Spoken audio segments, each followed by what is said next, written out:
கங்கை கொண்ட சோழபுரம். அத்தியாயம் 9. மாமன்னர் ராஜராஜ சோழனிடம் சேனாதிபதியாக இருந்த கிருஷ்ணன் ராமனுடைய மாளிகை மிக பெரியது. அந்த மாளிகைக்கு அடுத்தபடியாகத்தான் பரமன் மழப்பாடியின் பெரிய மாளிகையும் இருக்கிறது. இந்த வீதியின் கடைசியில் பழுவேட்டரையர் கண்டன் மறவன் பெரிய தோப்போடு குடியிருக்கிறார். அது கிட்டத்தட்ட கோட்டையைப் போலவே இருக்கும். இவர்கள் அத்தனை பேருக்கும் விவரம் சொல்லப்பட்டு சேனாதிபதி கிருஷ்ணன் ராமனிடம் வரச் சொல்லும்படியாய் உத்தரவு போய்விட்டது. ராஜராஜரிடம் சேனாதிபதியாக இருந்த கிருஷ்ணன் ராமன் அந்த சேனாதிபதி பதவியிலிருந்து நீக்கப்படவில்லை. அதே சமயம் அவரை ஒரு முக்கியமான நபராக ராஜேந்திரன் சேர்த்து கொள்ளவும் இல்லை. என்னிடம் ஏன் கலந்தாலோசிக்கவில்லை என்று 2 முறை வாய் திறந்து கிருஷ்ணன் ராமன் கேட்டபோது, உங்கள் ஓய்வை கலைப்பானேன் என்ற கவலைதான் என்று பணிவாக ராஜேந்திரன் பதில் சொன்னார். எனக்கு ஓய்வு யார் கொடுத்தது? வயதானவர்களுக்கு தருகின்ற முதல் மரியாதையே அவருக்கு தந்த ஓய்வு கொடுக்க வேண்டும் என்பதுதானே. அதாவது பதவியிலிருந்து வெளியே தள்ள வேண்டும் என்பதா? ஒரு நாளும் இல்லை. நீங்கள் சேனாதிபதி, ஆனால் ஒப்புக்கு சப்பானி. வேகமாக கிருஷ்ணன் ராமன் பேசினார். அந்த பேச்சில் கோபம் இருந்தது. இல்லை, படையெடுத்து நடத்துவதற்கும் கடும் வெயிலும் காற்றிலும் குளிரிலும் போவதற்கும் உங்கள் உடம்பு பழக்கப்பட்டிருக்கிறது. ஆனால் தற்போது தளர்ந்திருக்கிறது. சேனாதிபதி என்ற பொறுப்பை கொடுத்துவிட்டு நீங்கள் வீட்டில் உட்காருங்கள் என்று சொல்வதை விட, யார் படையெடுத்து போகிறார்களோ அவர்களுக்கு முக்கிய பொறுப்புகளை தருவது உற்சாகமாக இருக்கும் அல்லவா? அதுவும் தவிர உங்களை கலந்து கொள்ளாமல் இங்கு என்ன நடக்கும்? தஞ்சையின் நிர்வாகம் முழுவதும் உங்களுடையது தானே. வேண்டாமெனில் நானே கட்டி அழுகிறேன் இதை என்று சொல்ல, மாமன்னரே, என்னை தஞ்சை நிர்வாகத்திற்கு தள்ளிவிட்டீர்கள் என்பது புரிகிறது. இதற்கு மேலும் நான் உங்களோடு விவாதம் செய்ய விரும்பவில்லை. தஞ்சை நிர்வாகத்தை ஏற்று சீரும் செம்மையாகவும் செய்கிறேன். மன்னரே, என்னை பற்றி நீங்கள் கவலைப்பட வேண்டாம். ஏனென்றால் என்னை பற்றி நீங்கள் கவலைப்படுவதற்கு பதில் என் மகனை பற்றி கவலைப்படுங்கள். உங்களை பற்றி நான் கவலைப்படுவதற்கு பதில் என் மகன் கவலைப்படுவான். சோழ குலத்துக்கு சேவை செய்வதற்காகவே எங்கள் குலம் அனுப்பப்பட்டிருக்கிறது என்பதில் எனக்கு மட்டுமில்லா மகிழ்ச்சி. சோழ மன்னர்களுக்கு வலதுகரமாக திகழ்கிறோம் என்பதில் எனக்கு மிகப்பெரிய கர்வம். அது என்னோடு முடியவில்லை, என் மகனோடு முடியவில்லை. என் பேரனும் தொடர்வான் என்ற நம்பிக்கை எனக்கு இருக்கிறது. அவர் கம்பீரமாக பின்வாங்கினார். அடர்த்தியான தோப்புக்களுக்கு நடுவே இருந்த அந்த மாளிகை பரபரத்தது. அருண்மொழிப்பட்டன் தந்தையோடு இல்லாமல் அரசருடைய அரண்மனைக்கு பக்கத்தில் ஒரு மேல் தளத்தில் மனைவியோடும் குழந்தைகளோடும் வசித்து வந்தான். விரைவாக தந்தையினுடைய மாளிகையை அடைந்து உள்ளே போய் தந்தைக்கு அருகே உட்கார்ந்து என்ன நடந்தது, எதற்காக வருகிறார்கள் என்பதை விரைவாக சொன்னான். எந்த பதிலும் சொல்லாது, தலையை கூட அசைக்காது அமைதியாக கிருஷ்ணன் ராமன் கேட்டுக்கொண்டிருந்தார். எழுந்து நின்று பின்பக்கம் போனார். முகம் துடைத்து கொண்டார். கண்ணாடியில் முகம் பார்த்து திருமண் இட்டு கொண்டார். கோல் ஊன்றி எழுந்து வேலையாட்கள் துணையோடு வாசலுக்கு வந்தார். மாமன்னர் ராஜேந்திரர் வீரமாதேவியுடன் படியேறியதும் கைகூப்பி குனிந்து வனவேற்றார். அந்தணர்கள் மூவரால் ஒரு பொற்கொடத்தில் மாவிளையும் தேங்காயும் வைத்து அவர் முன்பு நீட்டப்பட்டது. மாமன்னனே, உள்ளே வரவேண்டும். உள்ளே நீங்கள் நுழைவதால் எல்லாவித மங்களங்களும் நிகழ வேண்டும். மிகுந்த சந்தோஷத்தோடு இங்கே இருப்பவர்கள் உங்களை வரவேற்கிறார்கள். உங்கள் வருகை உங்களுக்கு வெற்றியை தரட்டும், எங்களுக்கு சந்தோஷத்தை தரட்டும் என்ற ஸ்லோகத்தை அவர்கள் சொன்னார்கள். வெளிநடையை கடந்து குறுகலான இடத்தை தாண்டி பெரிய கூடத்திற்கு வந்ததும் கூடத்தில் கிழக்கு பக்கம் பார்த்து குடந்தை நகரத்து ஒப்பில்லாத அப்பன் திருவுருவம் வண்ணத்தில் வரையப்பட்டிருந்தது. அதற்கு மிகப்பெரிய விருட்ச மாலை போடப்பட்டிருந்தது. அதற்கு அருகே கிட்டத்தட்ட 2 முழு கை அகலத்தில் அனந்த பத்மநாப சுவாமி பாம்பு படுக்கையின் மீது பள்ளி கொண்டிருந்தார். அவரது வலது கை சிவலிங்கத்தின் மீது இருந்தது. அந்த நிலையிலும் விஷ்ணு சிவபூஜை செய்கிறார் என்பதாக அது காட்சி தெரிந்தது. காந்தலூர் சாலை நோக்கி ராஜராஜர் போய் அந்த படையெடுப்பை நடத்தி முடித்த பிறகு அனந்தபுரத்தில் வெகு நாளைக்கு தங்கி தினம் தினம் பத்மநாப சுவாமி தரிசனத்தை செய்து வந்தார். பரசுராமுடைய கஷேத்திரம் அல்லவா என்று வியந்தார். அரசர்களை நடுங்க வைத்த அந்தணரல்லவா என்று கொண்டாடினார். நீங்கள் தொடக்கூடாது என்று ஒரு நம்பூதிரி முணுமுணுத்த போது ஏய் என்று அதட்டினார். நீங்கள் வைஷ்ணவர் என்பதால் அனுமதிக்கிறோம் என்று இன்னொரு அந்தணர் சொன்னபோது பிறம்பெடுத்து படீர் என்று வாசற்படியில் அடித்தார். நாளை ராஜராஜர் வருவார். அவரும் உள்ளே நுழைந்து இந்த பிரதிமையை தொட்டு வணங்குவார். யாரும் ஒன்று செய்துவிட முடியாது என்று புல் பிடுங்குவது போல ஒரு சைகை செய்தார். சேர தேசத்து நம்பூரிகள் முகம் கவிழ்ந்து கொண்டார்கள். நீங்கள் அகந்தையோடு ஆசார அனுஷ்டானங்கள் செய்கிறீர்கள் என்று நான் தெரிவித்தால் போதும், இந்த கருவறைக்குள் பல சோழ வீரர்கள் நுழைவார்கள், பத்மநாப சுவாமியை தொடுவார்கள். எனவே அமைதியாக இருப்பது நல்லது என்று எச்சரிக்க அவர்கள் சரி என்று தலையசைத்தார்கள். பல 100 சோழ வீரர்கள் உள்ளே நுழையும் காட்சியை அவர்களால் சகித்து கொள்ளவே முடியவில்லை. கிருஷ்ணன் ராமன் இல்லத்திற்குள் செம்புலி முதலில் நுழைந்து தன்னை அறிமுகப்படுத்தி கொண்டான். உள்ளே சோதிக்க வேண்டும் என்று கிருஷ்ணன் ராமனிடம் அனுமதி கேட்டான். அவர் சரி என்று தலையசைத்தார். விரைவாக கூடத்திற்கு போய் அனந்த பத்மநாப சுவாமியின் முன்பு நீண்ட நெடுஞ்சான்கிடையாக விழுந்து வணங்கினான், கை கூப்பினான், சிரித்தான். அவர் இடுப்பிலே இருக்கின்ற ஒட்டியானத்தை கழற்றி கொடு என்று உள்ளே இருக்கின்ற நம்பூதிரியை கேட்டான். அதெல்லாம் முடியாது என்று நம்பூதிரி சொல்ல, உருவிய வாளோடு கருவறையில் கால் வைத்தான். அவர் பதறிப்போனார். என்ன வேண்டும் உனக்கு, நில் என்று சொன்னார். அந்த ஒட்டியானத்தை எனக்கு கொடு, எனக்கு வேண்டும். நான் என் வீட்டில் அதை வைத்து பூஜை செய்ய போகிறேன் என்று சொல்லி ஒட்டியானத்தை கத்தி முனையில் பறித்து கொண்டு வந்தான். அந்த ஒட்டியானம் வந்த பிறகு அவனுடைய வசதிகள் அதிகமாயின. சோழ தேசத்தில் அவனுடைய வீட்டில் இன்னும் அந்த ஒட்டியானம் இருக்கிறது. செம்புலி விரைவாக கிருஷ்ணன்ராமன் வீட்டின் பின்கட்டுக்கும் மேல் மாடிக்கும் போய் வந்தான். வந்தியத்தேவருடைய ஆட்கள் வீட்டை சுற்றி நின்று கொண்டிருந்தார்கள். சோழப்படையின் மெய்க்காவல் படை அடுத்தபடியாக நுழைந்தது.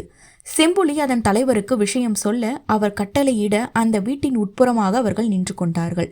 மாமன்னர் வரப்போகிறார் என்ற செய்தி தெரிந்து அந்த வீதியில் உள்ள மக்கள் விரைவாக மாளிகையின் முன்பு கூடினார்கள். வந்தியத்தேவரின் மெய்க்காவல் படையால் தடுக்கப்பட்டார்கள். மாமன்னரை பார்த்துவிட்டு போகிறோம் ஐயா, ஏன் குறுக்கே நிற்கிறீர் என்று மக்கள் சொன்னார்கள். தாராளமாக பார்க்கலாம், குறுக்கே நிற்கவில்லை.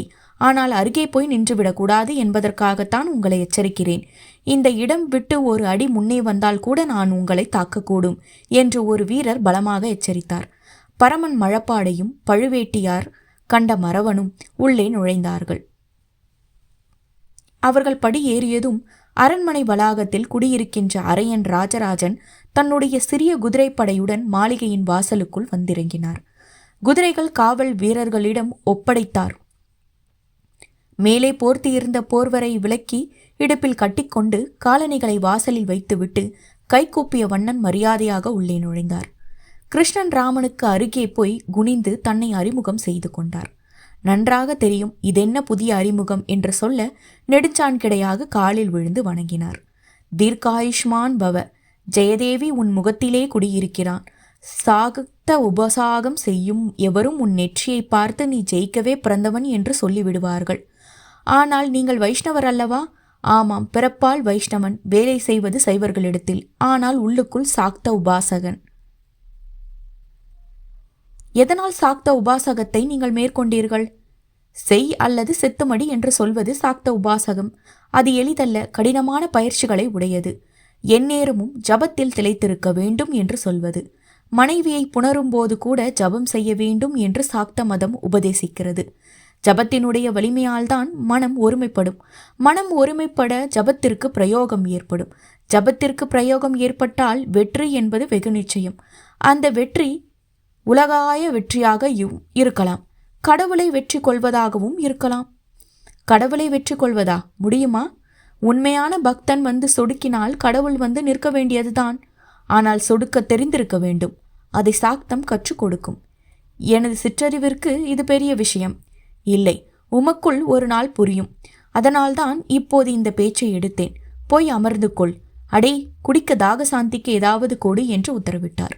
அவருக்கு வலப்புறத்தில் மன்னருக்கு உண்டான நாற்காலி இருக்க, இடப்புறத்தில் அரையன் ராஜராஜன் அமர்ந்து கொண்டார். அருண்மொழிக்கும் அரையன் ராஜராஜனுக்கும் ஒரே வயது. ஆனாலும் எல்லா படைகளுக்கும் முதன்மை ஏற்கின்ற பொறுப்பை அரையன் ராஜராஜன் தன்னிடம் வைத்திருந்தார். என்னோடு எப்போதும் இருப்பதற்கு அருண்மொழி, எனக்கு பதில் செயலாற்றுவதற்கு அரையன், நிதி நிர்வாகத்திற்கு வந்தியத்தேவர், ஊர் நிர்வாகத்திற்கு பல பேர், போர் பயிற்சிகளுக்கு பரமன் மழப்பாடி, அரசியல் சாசனங்களுக்கும் சட்டங்களுக்கும் அடுத்தபடியான போர் திட்டங்களுக்கும் முதல் மந்திரியும் சேனாதிபதியான கிருஷ்ணன் ராமன். நடுச்சபையில் தெல்ல தெளிவாக அவரவருக்கு உண்டான யோக்கியதையை மாமன்னர் ராஜேந்திரன் விவரித்திருக்கிறார். சோழ தேசத்தின் அத்தனை படைகளையும் அரையன் ராஜராஜனின் விரல் அசைவுக்கு கட்டுப்பட்டன. வந்தியத்தேவரிடம் பொக்கிஷ சாவி கொடுக்கப்பட்டது. மற்ற தேசத்திலிருந்து கொள்ளையடித்து கொண்டு வரப்பட்ட அத்தனை பொன் பொருள்களும் வகைப்படுத்தப்பட்டு கணக்கிடப்பட்டு மன்னரிடம் தரப்பட்டது. பெரிய பொற்பாத்திரங்களை உருக்கி காசுகளாக மாற்றுகின்ற அக்கச்சாலையும் வந்தியத்தேவரிடம் இருந்தது. மதிப்பிடவே முடியாத மிக அற்புதமான நவரத்தினங்கள் எல்லாம் அந்த பொக்கிஷத்தில் இருக்கின்றன என்று ஒரு கேள்வி. வந்தியத்தேவரின் வாசமும் அரண்மனை ஒட்டியே ராஜேந்திரருக்கு அடுத்தபடியாக இருந்தது. பூமியிலிருந்து 2 ஆள் உயரத்து ஒத்த நடைபாதை அது. ராஜேந்திரருடைய அரண்மனையும் வந்தியத்தேவரின் அரண்மனையையும் இணைத்தது. அவ்வப்போது குந்தவையார் இடம்பெயர்ந்து ராஜேந்திரரை சந்தித்து விட்டு போவது வழக்கம். படை வீரர்கள் ராஜேந்திரர் கோபத்திற்கு முன்பு பிரம்படிப்பட்டு தவிக்கிற போது வந்தியத்தேவர் முன்னேறி மன்னர் கையிலிருந்து பிரம்பை பிடுங்கி போடுவதற்கு உரிமை உள்ளவர். இவருக்கெல்லாம் அடுத்தபடியாகத்தான் அருள்மொழி சேனாதிபதியாக இருக்கிறான். அவனிடம் பணம் காசு ஒரு குறிப்பிட்ட அளவு இருந்தது. அவன் சம்பாதித்து சொத்து மட்டுமல்லாமல் கொள்ளையடித்து அவன் பங்கீடுக்கு எடுத்து வந்தது மட்டுமல்லாமல் தந்தையாருடைய சொத்தின் பெரும் பகுதியும் அவனை வந்து சேர்ந்தன. தஞ்சையில் உள்ள பல மாளிகைகள் அவனுக்கு சொந்தமானவை. அதில் அரசாங்க அதிகாரிகள் குடியிருந்தார்கள். அருள்மொழிக்கு வாடகை செலுத்தினார்கள். அந்த வாடகை காசிலேயே ஒருவர் பல காலம் சுகமாக இருக்கலாம். அதனால் அருள்மொழிக்கு மாராயன் என்ற சிறப்பு பட்டமும் இருந்தது. பெருந்தனக்காரன், பெரிய பணக்காரன் என்ற அர்த்தம் அந்த வார்த்தைக்கு உண்டு. அத்தனை பேரும் உள்ளே நுழைய மாமன்னர் கடைசியாக வந்திறங்கினார். பொதுமக்களுக்கு அருகே போய் நின்று ஒவ்வொருவராக முகம் பார்த்தார். பெயர் கேட்டார். குசலம் விசாரித்தார். சோழ அதிகாரிகளைப் போல மாமன்னர் போவதே இல்லை. பொதுமக்களை புறக்கணிப்பதே இல்லை. எந்த தேசத்து மரவனடா நீ? ஒரு சிறு பிள்ளையை தூக்கி அருகிலுள்ள மேடையில் நிறுத்தினார். அவன் உடனே கால் அகட்டி கைகளை கட்டி கொண்டான். திருவிடை மருதூர் மரவனையா, வல்லவராயர் வந்தியத்தேவருடைய படையில் என் தகப்பனார் நல்ல பதவியில் இருக்கிறார். உங்களை பார்க்க வேண்டுமென்று ஆவல். யாரிடமும் சொல்லாமல் வீட்டை விட்டு வந்துவிட்டேன் என்று சொன்னான். கை கட்டி கால் அகட்டி நிற்பது மறவர் மரபு. கால் அகட்டுதல் தயார் நிலையில் சொல்கிறது. கை கட்டுதல் பணிவை குறிக்கிறது. என்ன கற்றுக்கொள்கிறாய்? களரி. இடங்கையா வலங்கையா? வலங்கை. என்ன ஆயுதம் பழகுகிறாய்? கேடயமும் குருவாலும். இதை தவிர மகாராவி வீரமாதேவியார் போல ஈட்டி எறிவதில் எனக்கு உற்சாகம் உண்டு. ஈட்டியை தொலைவே எறிகின்ற அளவுக்கு இன்னமும் வலு வரவில்லை. வந்துவிடும் வந்துவிடும், சிறு பிள்ளைதானே, வாலிபனாக வரும் என்று உற்சாகமூட்டினார். அவன் குனிந்து வணங்கினான். மேடையை விட்டு கீழே குதித்து பெரிய சிரிப்புடன் மக்கள் கூட்டத்திற்குள் வந்தான். அவன் ஆயுசுக்கும் ராஜேந்திரர் சொன்ன அந்த 2 வார்த்தைகள் போதும். அந்த நம்பிக்கை வைத்து கொண்டு அவன் மிகப்பெரிய வீரனாக வருவான். கிழவி அந்தனர் மாளிகையில் உனக்கென்ன வேலை? இன்னொரு கிழவியை நோக்கி பிரம்பால் தோள் தொட்டார். பிரம்பு எடுத்து அவர் கன்னத்தில் வைத்து கொண்டாள். தலையில் அடி வைத்து கொண்டாள். அந்தனர் வீட்டுக்கு நான் போக மாட்டேன் ஐயா. பிறகு இது என்ன? கிருஷ்ணன் ராமருடைய இடம் அல்லவா? அவர் அந்தனர் இல்லையே. யார் சொன்னது? அந்தனர் போல நடிக்கிறார். உண்மையில் அவர் சரியான மறவர். ராஜராஜ சோழ காலத்தில் ஐயனுடைய குதிரை தான் முன்னும் பின்னும் அலைந்தபடி வரும். ராஜராஜர் குதிரை நேரே கோடு கிழித்தது போல் வரும். குதிரையில் சவாரி செய்வதை பார்க்கும் பொழுது அவரை அந்தனர் என்றே சொல்ல முடியாது. அவருடைய கத்தி மிக பட்டையானது. பல பேரை வெட்டி இருக்கிறது. 1000 பேருக்கு மேற்பட்டு கொலை செய்தவரை அந்தனர் என்று எப்படி அழைப்பது? அதனால் உள்ளே வந்து விட்டாயாக்கும். இல்லை இல்லை, உங்களை பார்க்க வந்தேன். இன்னும் பயிற்சி போதவில்லை அம்மா. ராஜராஜ சோழர் போல நானும் இன்னும் தயாராகவில்லை. வேண்டுமென்றே அடக்கமாக ராஜேந்திரர் நடித்தார். நன்றாக இருக்கிறதே இந்த கதை. தாய் 8 அடி பாய்ந்தால் குட்டி 16 அடி பாயும் என்பது எங்களுக்கும் தெரியும். நீங்கள் 16 அல்லவா? 60 அடி தாண்ட போகிறீர்கள். மொத்த பரதகண்டத்தையும் தஞ்சைக்கு கீழே கொண்டு வந்து அடிப்பணிய வைக்கப் போகிறீர்கள். யார் சொன்னது? எங்கள் ஊர் பூசாரிகள் சொல்கிறார்கள். ஜோசியர்கள் சொல்கிறார்கள். பாண்டியர்களுக்கு போதாத காலம், சோழர்களுக்கு உன்னதமான காலம் என்று சொல்கிறார்கள். வேறு என்ன விசேஷங்கள் சொல்கிறார்கள்? நான் அதிகம் கேட்டுக்கொள்ளவில்லை. பரவாயில்லை, சொல். வேறொரு குரத்தி மட்டும் கிழக்கே தளர்ந்திருக்கிறது. அதை மட்டும் உன் மன்னனிடம் சொல் என்று சொன்னாள். நீங்கள் கேட்டீர்கள், சொல்லிவிட்டேன். கிழக்கே தளர்ந்திருக்கிறதா? என்ன தளர்ந்திருக்கிறது? கட்டுக்காவல் தளர்ந்திருக்கிறது என்கிறாள். சரி சரி, செய்து விடலாம். அவர் வலது கையை நீட்ட 3 கழஞ்சுகள் கொடுக்கப்பட்டன. அந்த கழஞ்சுகளை எடுத்து அந்த கிழவியின் கையில் வைத்தார். முகம் தடவினார். மெல்ல நெற்றியில் முத்தமிட்டார். நடந்து கிருஷ்ணன் ராமன் இல்லத்தின் படியேறினார். உள்ளே இருந்து கோலூன்றியபடி வெளியே வந்த கிருஷ்ணன் ராமன் கைகூப்ப சிறிதும் தயக்கமில்லாமல் நீண்ட நெடுஞ்சான் கிடையாக கிருஷ்ணன் ராமன் காலில் விழுந்து வணங்கினார். ராஜேந்திரா, போதும். மறுபடியும் இதை செய்யாதே. நீ மன்னன். யார் காலிலும் விழக்கூடாது. உன் காலில் நான் விழலாம் ராஜேந்திரா, என் காலில் நீ விழ வேண்டிய அவசியமே இல்லை. ஏனெனில் அந்த கிழவி சொன்னது போல நான் அந்தணனும் இல்லை, மறவனும் இல்லை. நாம் ரகசியம் பேசினோம் என்று நினைத்து கொண்டிருந்தோமே. என் வீட்டிற்கு நீ வரும்போது என் அகத்தில் நீ என்ன செய்கிறாய் என்று எனக்கு தெரியாமல் இருக்குமா? தெரிந்து கொள்ள ஆட்களை வைத்திருக்கிறேன். மன்னனையே வேவு பார்க்க கிருஷ்ணன் ராமனால் மட்டும்தான் முடியும். உன் தந்தையே வேவு பார்த்தவன். ஆனால் என் பெரியப்பா ஆதித்த கரிகாலனை கோட்டை விட்டுவிட்டீர்கள். ரவிதாசனும் பரமேஸ்வரனும் குத்தி அவரை கொல்லும்படி பரிதாபமாக இறக்கும்படி வைத்துவிட்டீர்கள். அதற்கு காரணம் நான் அல்ல, உன் பெரிய தந்தை. யார் பேச்சையும் எதன் பொருட்டும் கேட்பதில்லை. நில்லென்றால் ஓடுவான், ஓடு என்றால் நிற்பான். அப்படி செய்வதுதான் வீரம் என்று அவனுக்கு யாரோ கற்றுக் கொடுத்திருக்கிறார்கள். அது கிரக கோளாறு. அதுவும் தவிர சிறு வயதிலேயே களிப்பாக்கை மின்னுகிற குணம் வந்துவிட்டது. சேர தேசத்து பாக்கை அதிகம் சாப்பிடக்கூடாது. சாப்பிட்டால் என்ன ஆகும்? பாக்கு போலவே ஜாதிக்காய் என்று ஒரு காய் இருக்கிறது. அந்த ஜாதிக்காய் வாயில் அதக்கி கொள்ள அது மூளையில் பரபரப்பை ஏற்றும். மூளை தன்னுடைய வழக்கத்திற்கு மாறாக வேலை செய்யும். அது மனிதரை பரபரப்பாக வைக்கும். ஆதித்த கரிகாலன் அப்படி பரபரப்பாக மாறிவிட்டார். அந்த பழக்கத்திலிருந்து அவர் மீண்டு விட்டாலும் படப்படப்பிலிருந்து அவர் மீளவே இல்லை. அவருடைய முடிவுக்கு அவரே காரணமானார், வேறு எவரும் காரணம் இல்லை. அப்போது என் தந்தை ராஜராஜர் படையெடுத்து காந்தலூரை அழித்தது ஒரு சாக்கு. காந்தலூரின் முதுகை உடைக்க வேண்டும் என்பது ராஜராஜரின் நெடுநாளைய கனவு. 14 வருடங்கள் அவர் சோழ தேசத்தை சுற்றி சுற்றி வந்தபோது சேர தேசத்திலிருந்து மலையாளிகள் கும்பல் கும்பலாக சோழ தேசத்தில் குடியிருப்பதை பார்த்தார். சோழ தேசம் முழுவதும் பரவியது மட்டுமல்லாமல் சிதம்பரத்தில், உடையார்குடியில், நாகைக்கு அருகே இருக்கின்ற ஊரில், பூம்புகாரில் என்ற பல இடங்களில் அவர்கள் குடியேற்றப்படுவதை பார்த்தார். திட்டமிட்டு உள்ளே நுழைகிறார்கள் என்று புலம்புவார். இதை பாஸ்கர ரவிவர்மன் செய்யவில்லை. சேர தேசத்தின் மன்னனின் காரியமில்லை அது. காந்தலூர் சாலை மட்டும்தான் ஒரு முக்கிய புள்ளியாக மாற வேண்டுமென்று பேராசைப்பட்டு அதன் மூலம் சோழ தேசத்தை கபலீகரம் செய்துவிடலாம் என்று கற்பனையோடு நுழைந்த செயல். சேர தேசத்து நம்பூதிரிகளின் அதீத கர்வம். அதைத்தான் குறிவைத்து தாக்கினார். ஆதித்த கரிகாலனின் இழப்பு ஆதித்த கரிகாலனாலேயே ஏற்பட்டது. சேர தேசம் சிதறி போனதற்கும் அந்த காந்தலூர் வலிய சாலைதான் காரணம்.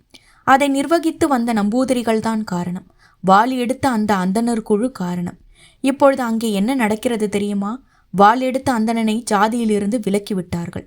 நமக்கு தேவையில்லாத தொழிலை நமக்கு தேவையில்லாத நேரத்திலே செய்தவர்கள் இவர்கள் என்று, சேர தேசத்தின் பாழ்பட்ட நிலைக்கு இவர்களே காரணம் என்று ஒதுக்கி வைத்து விட்டார்கள்.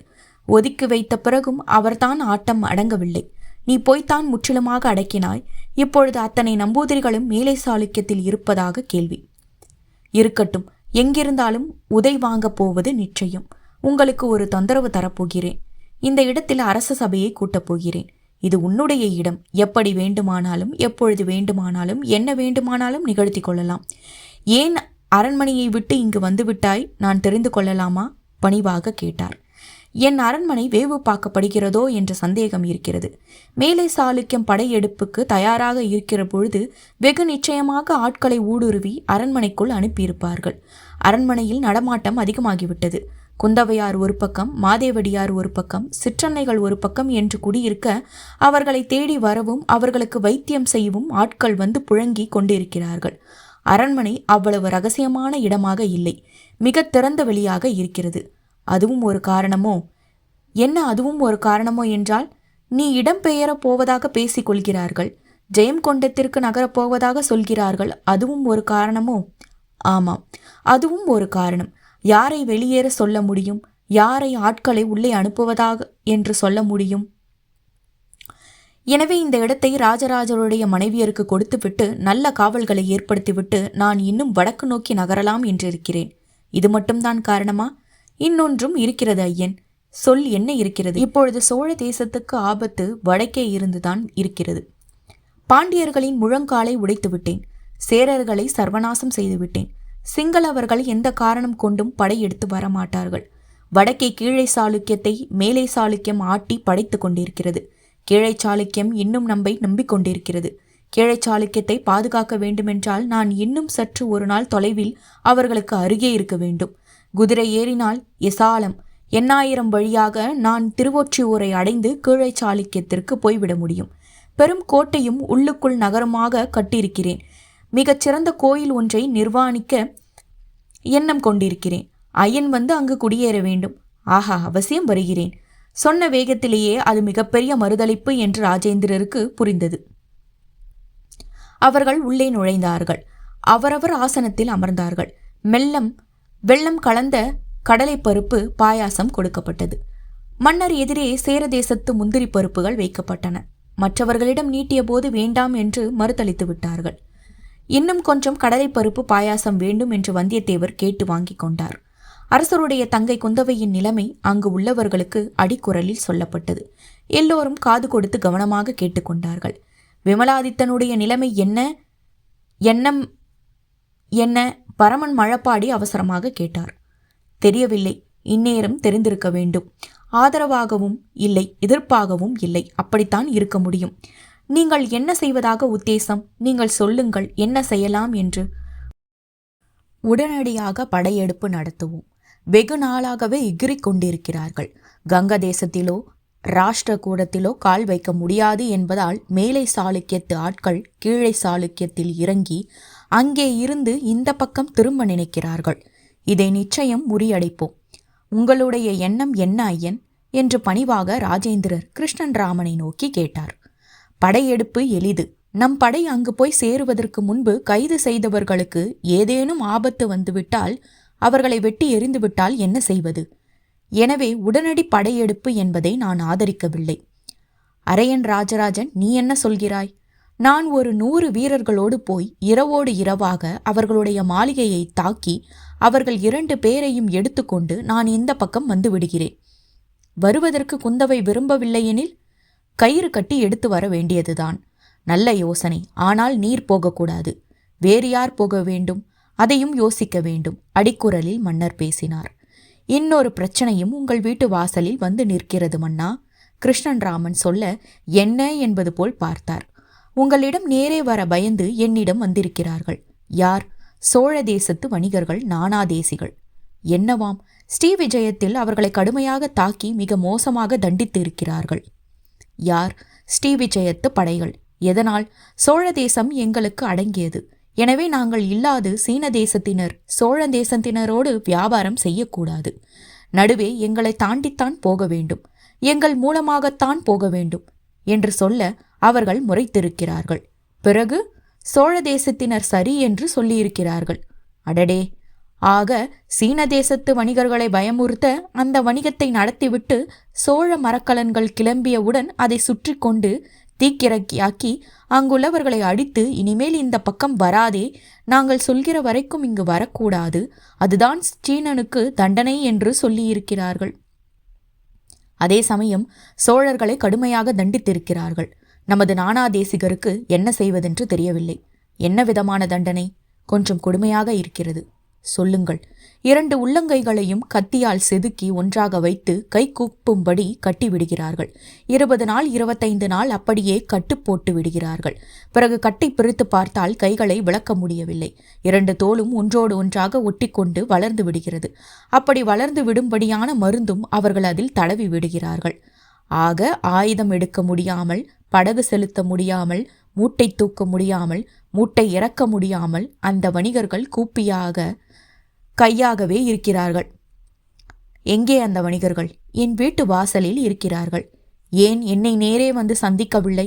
எதற்கு உங்கள் மூலமாக வருகிறார்கள்? நானாதேசிகருக்கு என்னை என்ன பழக்கமில்லையா? பழக்கம் உண்டு மாமன்னா. ஆனால் நாங்கள் வரும்போதெல்லாம் நீங்கள் வேறு ஏதேனும் ஒரு தேசத்தில் மும்முரமான படையெடுப்பில் இருக்கிறீர்கள்.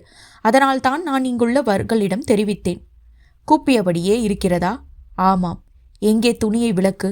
ஒரு வணிகரின் துணியை விளக்க அவர் கூப்பிய கையோடு நின்றிருந்தார். ஊர் சபை எழுந்து நின்று அவரை பார்த்தது. வந்தியத்தேவர் அருகே போய் நின்றார். மெல்ல அவர் கையை தொட்டார். நீங்கள் தொட்டாலும் வலிக்கிறது வந்தியத்தேவரே என்று அவர் முனகினார். மன்னர் அந்த கையை பிரிக்க முயற்சிக்க அலறல் இன்னும் பெரிதாக இருந்தது. மன்னர் அவனை விட்டுவிட்டார். இதை தவிர இன்னொரு கொடுமையும் நடக்கிறது. என்ன அது? 2 கால் கட்டை விரல்களையும் வெட்டி விடுகிறார்கள். அப்படி வெட்டிவிட்டால் நிற்க முடியாது, நடக்க முடியாது, ஓட முடியாது. கம்பு ஊன்றி நின்ற ஒருவனை அழைத்து வந்தார்கள். அவரது 2 கால் கட்டை விரல்களும் வெட்டப்பட்டு இருந்தன. அருண்மொழி மாமன்னர் கர்ஜித்தார். அவர் முகம் சிவந்து காணப்பட்டது. நாகை விகாரத்தில் ஸ்ரீவிஜயத்து தூதுவர் இருக்கிறார் அல்லவா? ஆமாம். நமக்கு ஏதோ பரிசு பொருள்களை கொண்டு வந்தார் அல்லவா? ஆமாம். அந்த பரிசு பொருளை சிதறடித்துவிட்டு அவரை கைது செய்து கொண்டு வா. தஞ்சை சிறையில் அடைத்துவிடு. இதை யாரேனும் தடுக்க முயன்றால் புத்த பிட்சுக்கள் முயலுவார்கள். பிரம்பால் அடி, கூசாத அடி. முன்பக்கம் தூதுவர், பின்பக்கம் கொள்ளையா? எந்த ஒரு நாகரிகம் இது? சோழன் இளிச்சவாயனா? அவனுக்கு அடங்கியவனா? என்ன நினைத்து கொண்டிருக்கிறான்? ஸ்ரீவிஜயத்தில் ஸ்ரீவிஜயத்த மன்னனுக்கு இங்கு உள்ள புத்த பிச்சுக்கள் உளவு பார்க்க வந்திருக்கிறார்களா? மொத்த விகாரையும் தரைமட்டமாக்கிவிடு என்று சொல்லுங்கள். அப்படி எல்லோரையும் சந்தேகப்பட முடியாது. இல்லை, நான் எல்லோரையும் சந்தேகப்படுவேன். எப்போதும் எல்லோரையும் சந்தேகப்படுவேன். அது என் இயல்பு. புத்த பிட்சு என்பதால் அவனை ஒரு காலமும் சோழ தேசத்தின் நண்பன் என்று ஏற்க மாட்டேன். அவன் தேசத்திற்கு உண்மையாக இருக்கிறான். நாம் தான் நம் தேசத்திற்கு உண்மையாக இல்லை. என்ன சொல்கிறீர்கள் மாமன்னரே? கிருஷ்ணன் ராமன் 2 கையையும் விரித்து பேசினார். என் தங்கை இல்லையே, என் சோழ தேசத்துக்கு இல்லையே. சோழ தேசம் சரியாக இருக்க வேண்டுமென்றால் இப்படிப்பட்ட ஒரு அபத்தமான முயற்சியை செய்வாளா? சோழ தேசத்தை நாசமாக்க வேறு யாரும் வரவேண்டாம். சோழ தேசத்தில் உள்ளவர்கள் போதும். மாமன்னர் ராஜேந்திரர் கிட்டத்தட்ட பிளறினார். சோழ தேசத்து வணிகர்களுடைய பரிதாபமான நிலை அவருக்கு கோபம் மூட்டியது. அவரை கையாளாகாதவன் என்று சொல்வது போல் இருந்தது. அருண்மொழி, உன்னிடம் வந்து இவர்கள் சொன்னார்களே, நீ என்ன நடவடிக்கை எடுத்தாய்? அந்த மரக்கலன்களிடமிருந்து கொள்ளையடிக்கப்பட்ட பொருட்கள் ஸ்ரீவிஜய மரக்கலனில் ஏற்றப்பட்டு இங்கு வந்து சேர்ந்தது. அதாவது தாங்களே நேரடியாக விற்பது போல ஸ்ரீவிஜயம் ஆளுமிகள் நடந்து கொண்டார்கள். ஆனால் இந்த செய்தி இவர்கள் மூலம் வந்துவிட நான் உள்ளேயே சோதித்தேன். உள்ளே வரக்கூடாது என்று தடுத்தார்கள். 2 பேரை வெட்டி போட்டேன். பயந்து பின்வாங்கினேன். அதில் இருக்கின்ற அத்தனை பாய்மரங்களையும் கழற்றி தரைக்கு கொண்டு வந்து விட்டேன். அதில் உள்ள பொருட்கள் அத்தனையும் கரையில் இறக்கி ஒரு பெரிய கிட்டங்களில் இறக்கிவிட்டேன். புத்த பிட்சுக்கள் இதற்கு மறுப்பே தெரிவித்தார்கள். தலையிட வேண்டாம், இது அரசியல் என்று அவர்களை தடுத்து விட்டேன். அந்த தூதுவர் எங்கிருக்கிறார்? அங்கேயேதான் இருக்கிறார். ஆனால் அவர் இதில் தலையிட்டவே இல்லை. நல்லது. நான் மறுபடியும் சொல்லும் வரை சோழ தேசத்திலிருந்து எந்த கப்பலும் ஸ்ரீவிஜயம் நோக்கியோ அல்லது வேறு எந்த திசை நோக்கியோ பயணப்படக்கூடாது. இந்த வருடம் நீங்கள் கடல் கடக்கவில்லை என்றால் எந்த குறையும் வந்துவிடாது. எனக்கு உடனடியாக கவனிக்க வேண்டிய வேலைகள் சிறிது இருக்கின்றன. அதை முடித்துவிட்டு வெகு நிச்சயம் நான் ஸ்ரீவிஜயத்தை தண்டிப்பேன். இது என் தாய் வானமாதேவி மீது ஆணை. இது தஞ்சை காவல் காக்கும் நிசும்ப சூதனியின் மீது ஆணை. என் தந்தை ராஜராஜ பெருவேந்தர் மீது ஆணை. குரல் உயர்த்தி சொன்னார். கூட்டத்தில் உள்ளவர்கள் ராஜேந்திர சோழர் வாழ்க என்று கோஷமிட்டார்கள். திருமண்ணி வளர என்று மெய்கீர்த்தியை படித்தார்கள். இந்த சபை இப்போது களையலாம். அடுத்த சபை எப்போது கூடும், எங்கு கூடும் என்று இப்பொழுது சொல்ல இயலாது. உடனடியாக தஞ்சை ஆதுர சாலைக்கு போங்கள். குந்தவையாருக்கு நான் செய்தி அனுப்புகிறேன். இந்த கையை நிச்சயம் பிரிக்க முடியும். ரண சிகிச்சை செய்து இதை எடுத்து விடுவார்கள். கவலைப்பட வேண்டாம். உங்கள் கை பழையபடி சரியான வழிக்கு வரும். அதற்கு நான் உத்தரவாதம். அந்த வணிகரை அணைத்து கொண்டு சொன்னார். அந்த வணிகர்கள் கண்கள் நீர் சொரிந்தன. வீரமாதேவி, எழுந்திரு. உன்னுடைய தலைமையில் 100 வீரர்கள் தேர்ந்தெடுத்து கொண்டு நீ வேங்கி தேசம் நோக்கி போ. அங்கு போய் எவரும் அறியா வண்ணம் குந்தவையையும் ராஜ நரேந்திரனையும் மீட்டு கொண்டு வா. குந்தவை எகிரினால் குத்தி கொன்றுவிடு. ராஜ நரேந்திரனை மட்டும் மீட்டு கொண்டு வா. மற்றபடி பெரும் போர் வென்று வந்தால் சரணடைந்து விடு. பிறகு நான் வருகிறேன். தேவையில்லை மன்னா, வெகு நிச்சயமாக நான் வெற்றி அடைவேன். குந்தவையை கொல்ல வேண்டிய அவசியம் கூட இருக்காது. பின்தலையில் அடித்து இழுத்து வருவேன். அப்படி ஒருவேளை நான் சிக்கிக்கொண்டால் சரணடைய மாட்டேன் மன்னா, தற்கொலை செய்து கொள்வேன். எப்பொழுது கிளம்ப வேண்டும்? வீரமாதேவியர் எழுந்து நின்று பேசினார். ஐயன், எது சரியான நேரம்? இன்று நல்ல நேரம். நாளையும் பரவாயில்லை. நாளை மறுநாள் அஷ்டமி வந்து விடுகிறது. பயணத்துக்கு நல்லதல்ல. தாக்குதல் அஷ்டமியில் இருக்கலாமா? அற்புதமாக இருக்கலாம். அப்பொழுது இன்றே கிளம்பிவிடலாம். இன்று என்றால் எந்த நேரம்? உடனடியாக இப்பொழுதே. இந்த நிலையில் இருந்தே அவர்கள் போருக்கு கிளம்புவதாக கிளம்பிவிடலாம். சரி, அப்படியே ஆகட்டும். வீரமாதேவி, நான் எங்கு இருக்கிறேன் என்று விசாரித்துவிட்டு அங்கு வந்து என்னை சந்தித்து விட்டு போ என்று விடை கொடுத்தார். வீரமாதேவி புயல் போல வெளியே போனார். மாமன்னர் மிகப்பெரிய சிந்தனையோடு கிருஷ்ணன் ராமன் வீட்டை விட்டு வெளியே வந்தார். ஒரு மனிதன் கையில் தூக்குவாளி வைத்திருந்தான். அது மூடப்பட்டிருந்தது. என்ன அது? பகல் சோறு. எங்கே இருந்து வருகிறாய்? தஞ்சையில்தான் இருக்கிறேன். தஞ்சையில் இருந்து கொண்டு பகல் சோறை கையில் கொண்டு போகிறாயா என்ன? இன்று வீட்டில் சமைக்கவில்லை. பிறகு தஞ்சையில் உள்ள சோற்றுக்கடை வீதியில் சாப்பிட்டோம். அம்மாவிற்கு வாங்கி போகிறேன். சோற்றுக்கடை வீதியா? எங்கிருக்கிறது அது? கோவிலுக்கு மிக அருகிலேயே இருக்கிறது. அந்தணர்கள் எல்லோரும் சோற்றுக்கடை வைத்திருக்கிறார்கள். அப்படியா? இது என்ன சோறு? புளியஞ்சோறு. எடுத்து வா பார்க்கலாம். எடுத்து முகர்ந்தார். ஒரு பிடி வாயில் இட்டு கொண்டார். மணத்தது. வாயில் ருசித்தது. அடடே, அற்புதமாக இருக்கிறதே! இதென்ன அங்கு தனியாக ஒரு பணியாரம் செய்கிறார்கள்? தேங்காய் புட்டு, வெள்ளப்புட்டு என்று அற்புதமாக இருக்கிறது. அது மட்டுமல்ல, ஆப்பமும் தேங்காய் பாலும் தருகிறார்கள். வேறென்ன இருக்கிறது? கெட்டி தயிர் சாதம், கதம்ப சாதம், அதுவும் தயார் செய்கிறார்கள். அதுவும் நன்றாக இருக்கிறது. ஆனால் ஒரு தயிர் சாதம் 3 மாடை. கொஞ்சம் விலை அதிகம்தான். இந்த மாதிரி எத்தனை கடைகள் இருக்கின்றன? 16, 17 கடைகள் இருக்கின்றன. இன்னும் கடைகள் கட்டி கொண்டிருக்கிறார்கள். அருண்மொழி, உனக்கு தெரியுமா? ஒரு முறை சாப்பிட்டிருக்கிறேன். என்னை இதற்கெல்லாம் கூட்டிக் கொண்டு போகாதே. பறவை என்னோடு தேர் ஏறிக்கொள். நாம் நேராக சோற்றுக்கடை வீதி போகிறோம் என்று கூறிக்கொண்டார். மக்களுக்கு கை அசைத்தார். அவர் குதிரை சோற்றுக்கடை வீதி நோக்கி போனது. அவர் சாப்பிடப் போகவில்லை, தனியே போய் சிந்திக்கப் போகிறார் என்பது அங்குள்ள அனைவருக்கும் புரிந்தது. ஆனால் உண்மையில் மன்னருக்கு பசித்தது. கோபம் அதிகமாகி கத்தியதால், உணர்ச்சி பொங்கியதால், பல் கடித்ததால், இரத்த ஓட்டம் அதிகமாகியதால், அதன் விளைவாக அடிவயிற்றில் அமிலம் சுரந்து கபகபவென்று எரிந்தது. ஏதேனும் சாப்பிட வேண்டும் என்ற எண்ணம் ஏற்பட்டது. அவருடைய தேர் வெகு வேகமாக சோற்றுக்கடை வீதி நோக்கி வந்தது.